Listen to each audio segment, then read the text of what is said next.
Good evening, our dear listener, and welcome to Explorer Online Radio. Reading you the news at 9 p.m. is Nicholas Tewandeke. The headlines. President donates 50 border borders to Nubian youths in Bombo.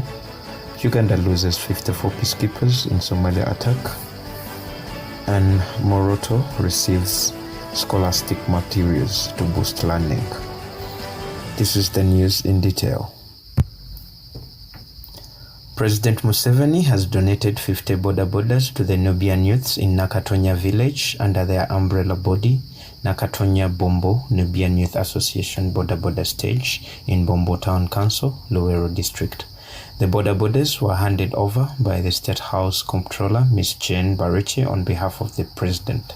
Ms. Jane told the excited audience that President Museveni was happy with the people of Nakatonya for the support they accorded to him, and as a way of appreciation, he decided to honor their request of 50 border borders. She also urged the youth to utilize the border borders well so as to create wealth.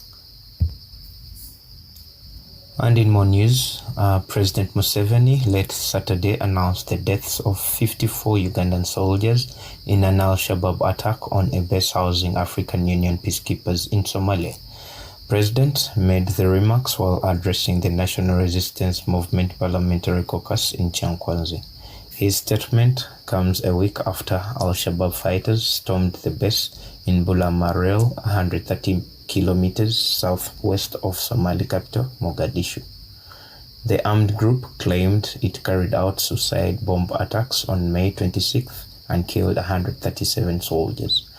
Museveni said that the Uganda People's Defense Forces had since recaptured the base from the Al-Qaeda-linked armed group.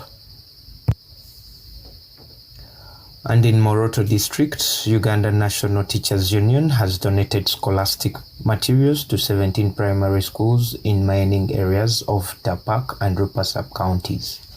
The donated items included 714 dozens of exercise books, a carton of pens, 3 dozens of pencils, skipping ropes and footballs, among others. The head teachers of the beneficiary schools expressed gratitude for the donation, stating that the scholastic materials will greatly benefit learners who have been unable to afford writing materials due to a lack of support from their parents. Many pupils have been attending schools without books, pencils, and pens, which are essential for their education.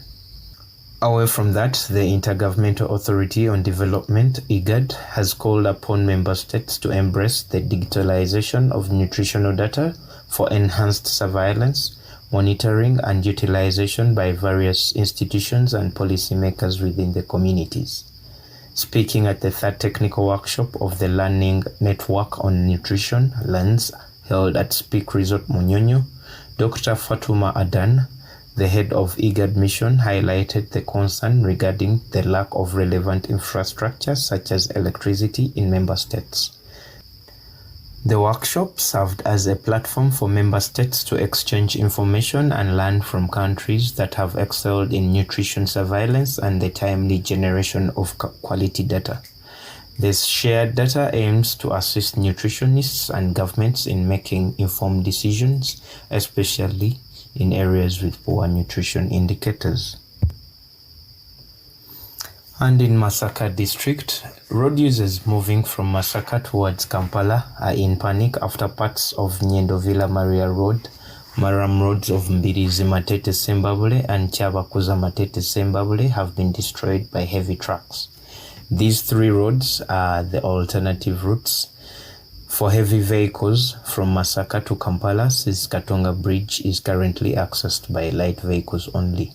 Masaka Region Police spokesperson Twaha Kasirie confirmed the situation on Nyendo Villa Maria Road, saying that a Fuso truck full of matoke overturned due to the condition at Chitante Swap, which is now impassable.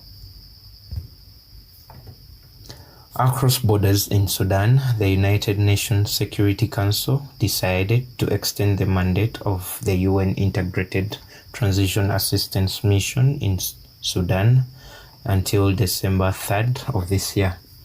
The Council also requested the Secretary General to continue to report the implementation of the mandate every 90 days to the Council and decided to remain actively seized of the matter. The Council members said the mission's presence is more important than ever to coordinate UN responses to the complex challenges facing Sudan. And in Nigeria, President Bola Tinubu pledged to improve the livelihoods of Nigerians with more people-focused economic policies and also an upward review of the national minimum wage. This was during a meeting with governors from the ruling All Progressives Congress in the Nigerian capital of Abuja. And lastly, from Senegal, new clashes broke out on Saturday between Senegalese opposition supporters and police in parts of the capital Dakar, the third day of protests in the West African nation sparked by the prosecution of opposition leader Ousmane Sonko. Police said the death toll since Thursday has risen to 15, making the protests among the deadliest in the recent decades. 2 members of the security forces were among those killed.